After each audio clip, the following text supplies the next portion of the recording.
Don't think he'll come in today, but can you be too careful, can you? That's why a padlock. That might be the way forward. No, I'm glad you all enjoyed Doug yesterday. It was good, wasn't it? The bus. He's out at the moment, though. I'll give you 3 guesses onto what mode of transport he used. Car. He's never actually been on a bus. If you missed yesterday's episode, this beginning's very confusing.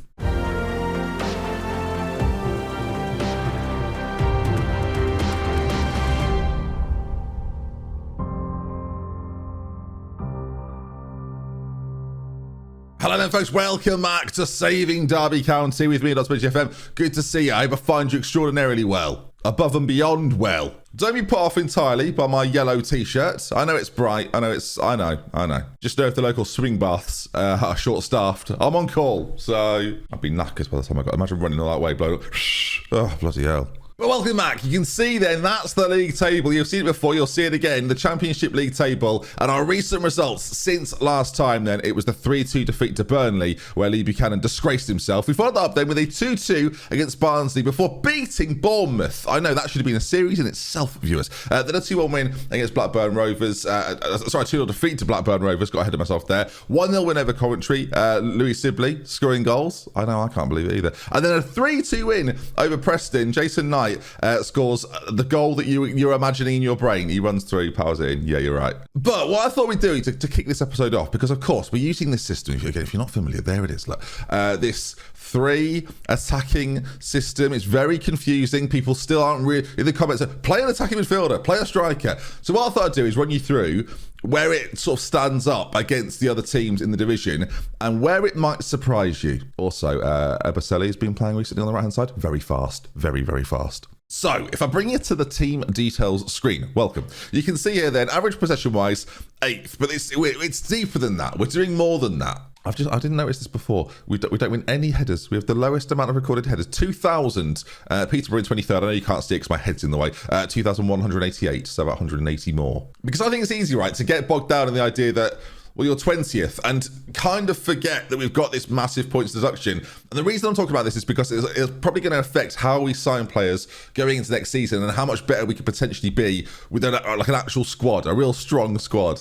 So in terms of things like goals and goals per game, we currently sit joint 7th with Blackpool, which, again, when you think about where the playoff spots start and end, right, in 6th position, it's a pretty strong place to be in when you know that the squad isn't quite where it should be. But it's things like created chances. That's where this gets more interesting. Now, our cross completion, understandably, not very high. There's no one to cross it to, which ordinarily might make you think that, well, your chances created must be really quite low then. Nada. We are 3rd overall in chance creation, and when you consider the top 2 sides, Bournemouth and Fulham, are levels above what we do, the fact we're there without a striker kind of tells its own story. 128 chances created, that puts us way above so many sides that you would ordinarily think would be far better than us. But again, I say it a lot, and it was memed in the comments yesterday that, you know, it is a strikerless system, but it doesn't mean you can't still do strikes. And this bit's crucial, although the margins are pretty slim, so take that what you will, really. And although the margins are pretty slim, right, the conversion rate, as you can kind of see there, 11%, it's amongst the highest in the league. The lowest, for example, is 7 from Cardiff, and we're 11%. So right up there behind Fulham. And the one thing that will probably make you most curious is when it comes to dribbles, with the most, comfortably so. Nearly 1 more, actually no, 0.4 more. It sounded better in my head. But 17 more dribbles than any other side. Barnsley coming just behind that. And then it's a massive, 55 dribbles before you get to Sheffield United, Bournemouth, and a few other sides in there. Dribbles don't necessarily mean anything. Fulham down in 14th, 375. But you can see that the ball carrying that's required in this formation, pivotal. And if I were to go through every defending stat, I'll give you the gist, because there's quite a lot of these to go through. Ultimately, we don't do that much defending compared to some of the other sides, again, that you'd expect.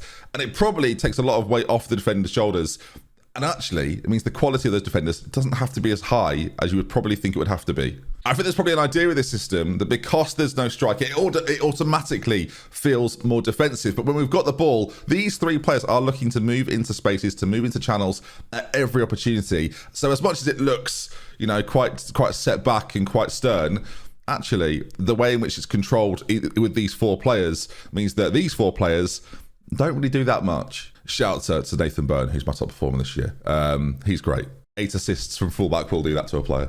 Right, let's crack on. Hopefully you enjoyed a little bit of a deep dive. Was it deep? No running. Sorry, swimming pool references. But no, a little dive. Let's call it that. You jumped in. We took a splash into the pool, and yeah, we now know a little more about how it operates. I'm moving forward, getting players that fit the system perfectly. I'm looking at some of the wide areas. I'm thinking about this spot deeper here, and again, maybe having two fullbacks that are already good, right? They're physically very good, but have a little bit more going forward, even more going forward. Who knows? I guess in the Championship, though, what we've got right now is going to be really difficult to improve upon. I'm actually pretty happy. All right, let's play Swansea. It's an away game, and we are 5 points clear right now of relegation with 6 games to go. And I think if we beat Swansea here, obviously it'll depend what happens with Reading and QPR, we're probably safe for the season. And to do that after having been 21 points down is not bad. I've seen some people do this challenge. They've got into the playoffs. So well done to those people. Those people, though, not me. I was going to play Fulham, but I guess we'll see where we go with this. Of course, we've played Fulham before in this series and didn't do so well. So the idea was we'd see how we do against them now when we use a system that is strikerless and without plunge playing up front. Now have I mentioned the system is strikerless? I really want to get that across. All right, now Swansea, bottom of the table. You would think that maybe if there's a chance for us to showcase how good this system is, this is the team to do it against. As you can see, the pressing from the central players pretty good, and it is interesting. I think what we're going to do for the first time in a very long time is just watch a few of the highlights in 2D, so you can kind of get a better top-down view. Hopefully it's not too confusing for you all. It's been a while since we've done this, where the players are moving. So like, you wouldn't know ordinarily he was playing a central midfield role because of the attacking runs they're almost forced to make because of how much space is left. You've got to remember that as well, as Jason Knight roars it on goal. And then you have these late arriving midfielders like Liam Thompson to convert. There's a Streamer Showdown coming up soon. Maybe, just maybe. If any of them are watching this, I'm definitely not playing that. So don't worry about that. If I'm involved, of course, probably should caveat that. You can see Knight races forward and then there's plenty of options there. And because it's a lot harder to mark them, right? These strikers are pressed up against the defensive line. They're arriving late into central areas. And I think people have seen that as well. You might be doing it in your Football Manager saves, that the attacking midfield role generally in Football Manager seems a lot stronger this year than it has in the last couple of editions of Football Manager. It really seems to have a bit more of an effect as we're out on that side again. And it's interesting, isn't it? Because you have sort of the anchor of Bielik. I think it said Bielik. That's how people have suggested it said. Or Lich, maybe Bielich. Every comment says something different. It's difficult. He's sort of the insurance policy on these players that play just ahead, and it's sort of the decision between themselves. They have to be smart enough to know, oh, it's my turn, or it's my turn. And equally, if he makes the run, I should be there to support him. So you have to have players that are smart enough and capable of doing just that. And again, you sort of have this pivot sat a little deeper. Aziz now racing forward. It might be a penalty. It is a penalty. He's been pulled down from that deeper position. I think having players in there that are extremely physical, right? If you think about the best players possible for the system and for the way it operates, I would say players like Barella over at Inter Milan or Milinkovic-Savic as well, right, from Lazio. Those two players strike me as the perfect type of players for this kind of role. So if you're building a bit of a super team, or you're one of the top teams in the game, they're the kind of players you want. Physically phenomenal players that are just going to run all day for you and have that little bit of thought towards the end. As Swansea, we are 11 minutes in, are about to go down to 10 men. Goodness me. But what I do find sometimes is if there are teams that dominate possession and are happy to keep the possession around their back line and work the tempo incredibly slowly, it draws us out of position just enough that actually we're not really impacting other sides. So if they get an early goal and then their job is, well, we just want to like cool this down now and calm it down. It's happened in a few videos actually. I look back at it and I was like, oh, okay, we're just being out-possessioned here, and it's really quite frustrating. Then that's when it becomes difficult. And obviously that is arguably when we need a plan B. But if we're to have a plan B, I kind of want it to work. I think the modern idea of a plan... Sorry, pause everything. I'm talking quite seriously about Football Manager here. Wayne Rooney jokes will return tomorrow. The modern idea of what a plan B is, for example, is to basically bring on Andy Carroll. That was the traditional. Well, I say the modern idea. The traditional idea is to just bring on a big man and lump it up to him. And there's nothing to say. Wow, Lee Buchanan scored a screamer. There's nothing to say that can't be the way in which you operate. Hang on a minute. I thought we scored 4 goals. I thought I'd lost a goal there.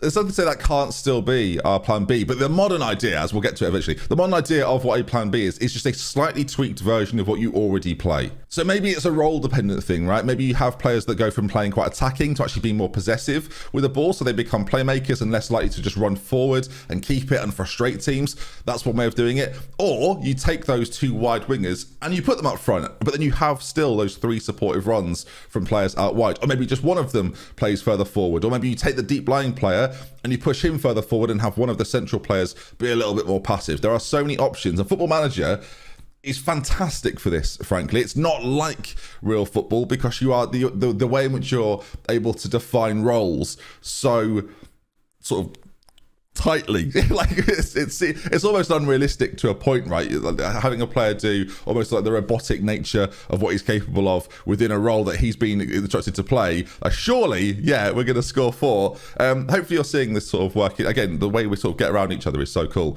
This is going a little bit too well, isn't it, really? We're 4-0 up. But again, you can see the way that Aziz, it's the pace really gets through. He's unmarked for most of it as well. I don't know if a way to stop this would be to play like a 3 at the back system and then to have 3 midfielders just sit right in front of that back 3 and almost man mark them. So if they're being like handed off to a defender, there's always 2 players for each of those 3 midfielders. Then you've got to worry about your wide players, but if you're playing wing backs, could they man mark those? I don't know. But then my fullbacks have got more space. It's difficult to deal with. Like that's what makes it so interesting to me, really. And the AI, I was going to say, haven't really figured it out. They've just scored there. So I guess my question, and there is a question at the end of all of this, and I realise as I talk about it now that the Fulham game probably isn't happening today, but again, they're probably going to beat me.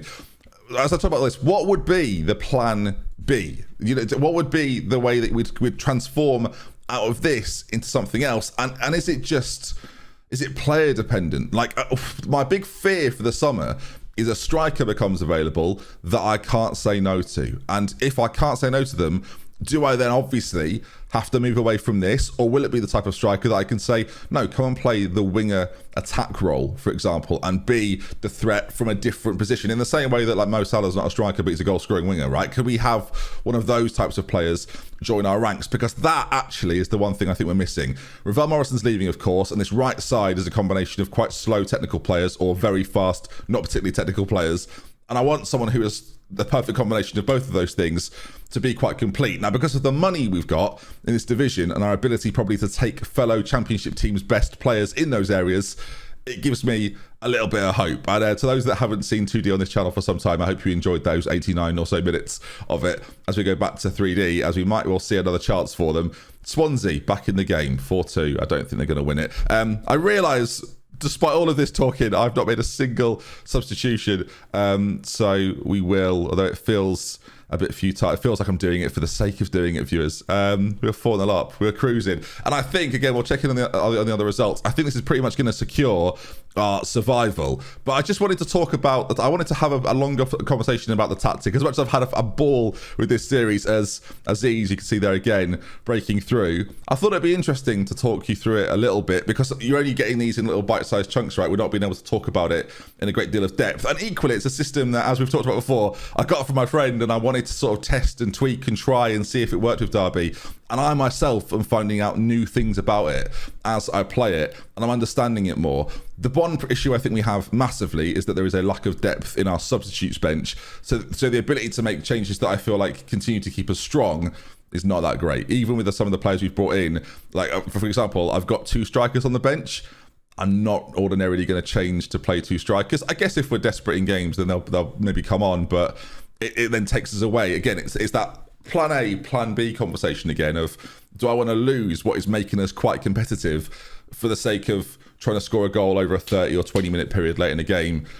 It's the balance you have to kind of come up with. And are you even effective doing that is sort of the question, right? God, if people haven't watched the Do It Better series, this version of me will be very baffling, absolutely baffling. So you can see with that win, we move up to 18th place in the league table right now. We are far and away Look, I say far and away. We're only 6 points safe right now, and it could all change. But there's a lot of teams now between ourselves and others. And of course, our goal difference is very strong. It's almost like an extra point down there. In fact, it effectively is. So things are looking pretty good. We will come back, I think, tomorrow for the final game of our season, or final games of the season. I'm really interested to see what you think. And again, how we design. I'm not having this conversation in tomorrow's end of season video. I want it before that, so I can plan my transfers a little bit around what you guys suggest and say. Because again, you probably play Football Manager just as much as I do, so I'm always interested. Thanks for watching though. Hopefully you've enjoyed it, and if you want to see some more, make sure you are subscribed. A little bit of a shorter episode today, but again, it was one of those informative, chatty episodes rather than a 30-minute